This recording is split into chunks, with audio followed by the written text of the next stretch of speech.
जय हिंद फ्रेंड्स। आज हम बात करेंगे बिहार स्टेट बिहार स्टेट परीक्षा 2025 21 October first shift paper analysis के बारे में। पेपर एनालिसिस किसका होगा? Mathematics today analysis. आज मैथ में नया टॉपिक जुड़ा। देखिए कौन सा नया टॉपिक जुड़ा। मैथ में आज आसान प्रश्न पूछे। कौन कौन से आसान प्रश्न है, चलिए देखते हैं। पहला क्वेश्चन है जो हमारा, पहला क्वेश्चन है फ्रेंड्स, बोल रहा है 15, 24, 35 और 54 का लघुत्तम समापवर्तक एक ज्ञात कीजिए, यानी कि एलसीएम निकालना है। ठीक है, तो एलसीएम निकालने के लिए हम लोग क्या करते हैं, आप लोग जनरली करते क्या हैं, देखिए बहुत ही सिंपल ट्रिक बताऊंगा आप लोगों को।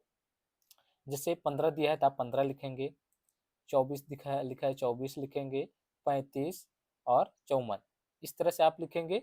फिर इसको क्या करेंगे, आप लोग भाग करेंगे इस तरह से, कितने में जा रहा है, अभी 2 से जा रहा है, इस तरह से करेंगे। लेकिन इस तरह करने में हमारा क्या लगता है, ज़्यादा टाइम लगता है। तो बहुत ही सिंपल तरीके से मैं बताऊंगा आप लोगों को कि आप एलसीएम मैक्सिमम नंबर कैसे निकाल सकते हैं। ठीक है, एम लिखा है मतलब मैक्सिमम। ठीक है, तो हम लोग बहुत ही सिंपल तरीके से निकालेंगे। देखिए कैसे, हमें क्या क्या दिया, संख्या 15 दिया है, लास्ट में क्या है 5 है, और क्या दिया है लास्ट में 4 है। सभी संख्याओं देख लिया, यानी कि 4 और 5 है। तो इसमें देखिए जो ऑप्शन नंबर दिए हुए हैं चार्टों, उनमें से जो लास्ट के 5 और 4 से कौन कौन कट रहे हैं। और ये भी आप देख सकते हैं कि मिनिमम जो 4 है लास्ट में, ठीक है, 4 से डिविजिबल कौन हो सकता है, 5 से तो यो लगभग ये नहीं होगा, ये तो हो ही नहीं सकता, 4 से भी नहीं हो सकता। यानी कि 4 से डिवाइड कौन सा ऑप्शन हो सकता है। 4 का विभाजक नियम आप लोग जानते हैं कि लास्ट के 2 डिजिट जो रहते हैं वो विभाजित हो जाए, 4 से विभाज्य हो जाएगा। यानी कि जो 4 से विभाज्य हो जाए, ठीक है, वो सभी से कट जाएगा। ठीक है, तो मैं अगर लास्ट के 60 को देखूं, ठीक है, 6 है, तो ये कट जाएगा, 4 का नाम 4 बार, 60 को अगर मैं काटूंगा तो 4 का नाम 4 में कट जाएगा। बचेगा क्या हमारे पास, 2, 20 हो गए, 4 पंचे 20। यानी कि लास्ट का जो 2 डिजिट है ये ऑप्शन नंबर 4 वाला कट रहा है। तो ऑप्शन नंबर 4 हमारा करेक्ट हो जाएगा। कैसे, आप लोग ना समझे होंगे, ध्यान से देखिए। जो संख्या दिया है हमारे पास, जो संख्या दिया है हमारे पास, ध्यान से देखिएगा, एक बार बताते हैं आपको।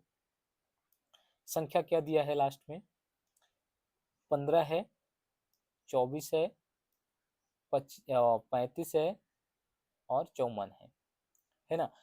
तो ये जो सभी संख्या है इनका हम लोग क्या करेंगे, सबसे कम मैक्सिमम फैक्टर निकालेंगे। तो मैक्सिमम निकालेंगे, ठीक है, लेकिन ये जो 5 है किससे कट रहा है, 3 से कट रहा है। 3 हमें देखना ही नहीं है। सबसे छोटे संख्या से कौन कट रहा है, ये कट रहा है, 24 वाला कट रहा है। लास्ट में क्या है, 4 है, लास्ट में 4 है। तो 4 ऐसे कौन कौन से संख्या हैं इनमें से ऑप्शन में कि जो 4 से कटेंगे। क्यों, क्योंकि जब हम इसको निकालेंगे, हल करेंगे इस तरह से, तो सबसे पहले क्या आ जाएगा, 2 आएगा, यानी कि ये 4 कटेगा। तो ये 4 जब कट रहा है तो ये जो 4 का विभाज्यता का नियम है जिसमें लागू होगा वही हमारा आंसर होगा। तो ऑप्शन नंबर डी हमारा करेक्ट हो जाएगा। अगले क्वेश्चन की ओर चलेंगे। अगला क्वेश्चन है फ्रेंड्स, एलसीएम का ही है, बोल रहा है एचसीएफ है। क्या बोल रहा है कि यह एचसीएफ का 38, 88 और 3969 है। ठीक, तो हमें एक जांच करना है कि इनमें से सबसे हाई फैक्टर कौन सा होगा, हाई जो सबसे ज्यादा बार निकलेगा वो क्या है। तो हम देखिए, ये जो संख्या है इसको आप लोग देखेंगे, शायद यहाँ पास 8 हो गया है, यहाँ 9 होना चाहिए, यहाँ 9 होना चाहिए, तब जाके काम बनेगा। 9 होना चाहिए यहाँ पास, मिस्टेक है थोड़ा प्रिंट में। देखिए अगर है इसको मैं देखूं ये भी 3 से कट रहा है, इसको मैं देखूं ये भी 3 से कट रहा है, कट रहा है कि नहीं कट रहा है। कैसे पता चला 3 से कट रहा है, आप लोग देख लीजिए। अगर 9 है, इसको योग करेंगे तो कट जाएगा।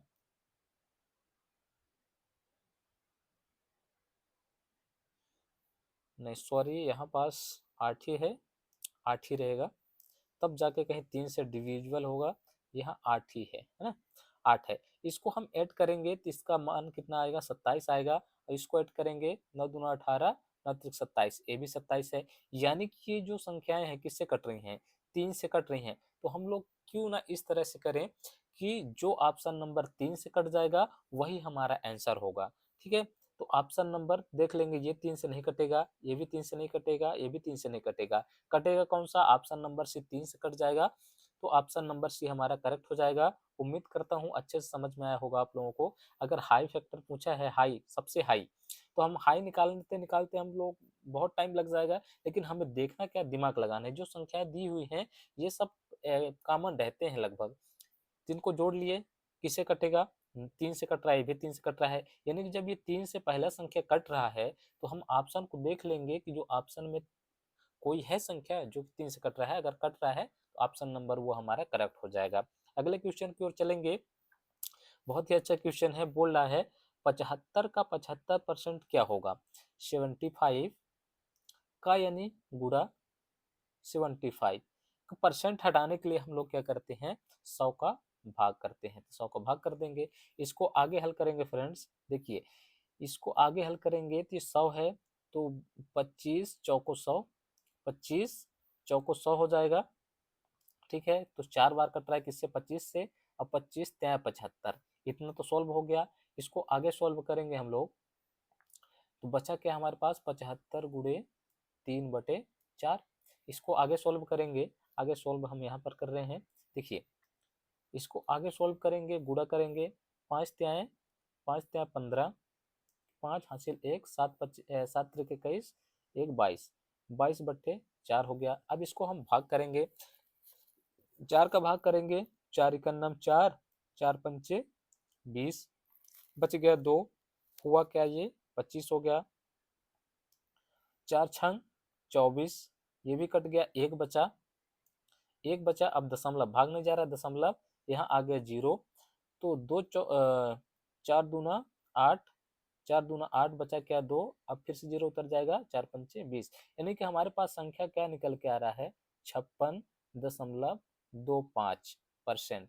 यानी कि ऑप्शन नंबर किस में दिया हुआ है, 56.25, 56.25 ऑप्शन नंबर सी में दिया हुआ है। तो ऑप्शन नंबर सी करेक्ट हो जाएगा। उम्मीद करता हूँ आप लोग परसेंटेज बहुत अच्छे से निकाल पाएंगे, क्योंकि इसमें कुछ नहीं रहता है। जैसे क लिखा है, क के स्थान पर मल्टीप्लाई करेंगे और आंसर आता जाएगा, हल करते जाएंगे। चलिए अगले क्वेश्चन की ओर चलते हैं। अगला क्वेश्चन हमारा बहुत सिंपल क्वेश्चन है। एक वस्तु का मूल्य 500 है तथा उसका विक्रय मूल्य 300 रुपए है, तो दुकानदार को कितने प्रतिशत की हानि हुई है। अगर ये यहाँ आ गया ऑप्शन नंबर, यहाँ यहाँ होना चाहिए था 30, है ना, 30%। तो यहाँ कट के आ गया है, दुकानदार को कितने परसेंट की हानि हुई। जब वो 300 रुपए में बेच रहा है 500 रुपए में खरीद के, तो यहाँ पास उसको कितना परसेंट की हानि हुई है। तो हम लोग इसको हल कैसे करेंगे, देखिए फ्रेंड्स, हानि का प्रतिशत, हानि प्रतिशत हानि बराबर सूत्र क्या है, हानि बटे क्रय मूल्य, हानि बटे क्रय मूल्य गुणे 100। इसी में हम लोग रखेंगे, हमारा आंसर आ जाएगा। तो हानि हमें कितनी की हुई है, देखिए कोई चीज 500 रुपए में खरीद रहे हैं और कितने में बेच रहे हैं, 300 रुपए में बेच रहे हैं, तो कितने का हानि हुई, 200 रुपए का। यानी कि हानि हमारा कितना हुआ है, हानि हुआ है 200 रुपए का। क्रय मूल्य कितना है, 500 रुपए है। क्रय कितना है, 500 रुपए है, गुणे 100 कर देंगे। 0 से 0 कैंसिल कर देंगे। आगे इसको हल करेंगे, 5 चौको 20, यानी कि हमारे पास संख्या क्या निकल के आ गया, संख्या निकल के आ गया है ऊपर 40, संख्या निकल के आ गया है क्या, 40। ठीक है, 40 संख्या निकल के आ गया है। यानी कि जो हमारा हानि हुआ है उस दुकानदार को, उसको 40% की हानि हुई है। तो उम्मीद करता हूँ बहुत अच्छे से समझे होंगे आप लोग। तो ऑप्शन नंबर ए करेक्ट हो जाएगा, 40% की उसको हानि हुई है। अगले क्वेश्चन की ओर चलेंगे। अगला क्वेश्चन है फ्रेंड्स हमारा, बोल रहा है कि ए किसी कार को 9 दिन में तथा बी उसी कार को 18 दिन में कर सकता है। यदि दोनों एक साथ कार्य करे तो कार्य कितने दिन में पूरा हो जाएगा। बहुत ही अच्छा क्वेश्चन है। थोड़ा सा यहाँ लफड़ा है फ्रेंड्स, क्योंकि ये जो 8 दिन है ये यहाँ होना चाहिए, 8 दिन ये ऑप्शन में है, बाई मिस्टेक यहाँ आ गया है 8 दिन, ये ऑप्शन में होना चाहिए। ठीक है, तो हम लोग इसको बहुत अच्छे से देखेंगे। क्या बोल रहा है, ए किसी कार्य को कितना दिन में पूरा करता है, 9 दिन में पूरा करता है, बहुत अच्छा। बी किसी कार्य को कितने दिन में पूरा करता है, 18 दिन में पूरा करता है। ठीक, करता है। यदि दोनों एक साथ कार्य करें तो कितने दिन में पूरा हो जाएगा, जब एक साथ कार्य करेंगे तो हम दोनों का एलसीएम ले लेंगे। तो 9 और 18 का एलसीएम क्या हो जाएगा फ्रेंड्स, 18 ही होगा। क्यों, क्योंकि आप लोग जानते हैं कि 9 के पहाड़े में 18 भी आता है, अगर ना आता तो ऐसा संख्या हमें निकालना होता है जो दोनों से कट जाए, वही होता है एलसीएम। ठीक है, तो एलसीएम निकालने के लिए आप लोग जानते ही होंगे। अब इसमें बोल रहा है दोनों एक साथ कार्य करेंगे, तो 18 9 दूना 18, यानी कि जो ए है, ए का कार्य करने की क्षमता एक दिन में कितना है, 2 है, और बी का 18 का नाम 18। ठीक है, तो एक दिन में बी का कार्य करने की क्षमता कितना है, 1 है। तो हमें दोनों को मिला के निकालना है, हम दोनों को प्लस कर लेंगे। दोनों को प्लस कैसे करेंगे, जो संख्या दिया है, यहाँ संख्या दिया है 2 और 1, प्लस 1 बराबर 3, यानी कि 3 हो गया। 3 आ गया है, लेकिन इस 3 को हम क्या करेंगे, 18 बटे 3, तो 3 काट देंगे, 3 इकन्नम 3, 3 छक्का 18, यानी कि ए और बी ए और बी दोनों मिलकर कार्य करेंगे तो 6 दिन में पूरा कर देंगे। कितने दिन में पूरा कर देंगे, 6 दिन में। तो ऑप्शन नंबर ये बी हो जाएगा, या फिर ए मान लें, कुछ भी मान लें, तो ऑप्शन नंबर ए या बी जो भी है 6 दिन में पूरा कर लेंगे। उम्मीद करता हूँ बहुत अच्छे समझे होंगे। इस तरह के क्वेश्चन आ रहे हैं फ्रेंड्स। अगले क्वेश्चन की ओर चलेंगे। अगला क्वेश्चन बोल रहा है, दो संख्याओं का योग 46 तथा उनका अंतर 14 है, बड़ी संख्या ज्ञात कीजिए। बड़ी संख्या ज्ञात कीजिए। देखिए, बोल रहा है दो संख्याओं का अंतर, कोई वो संख्या क्या है, दो संख्याओं का योग है ए प्लस बी। योग मतलब योग, जोड़, कितना है, 46 है, तथा उनका अंतर यहाँ होना चाहिए, अंतर उनका अंतर 14 है। उनका अंतर वही जो ए और बी हैं, उन्हीं का अंतर कितना है, 14 है। तो बड़ी संख्या ज्ञात कीजिए।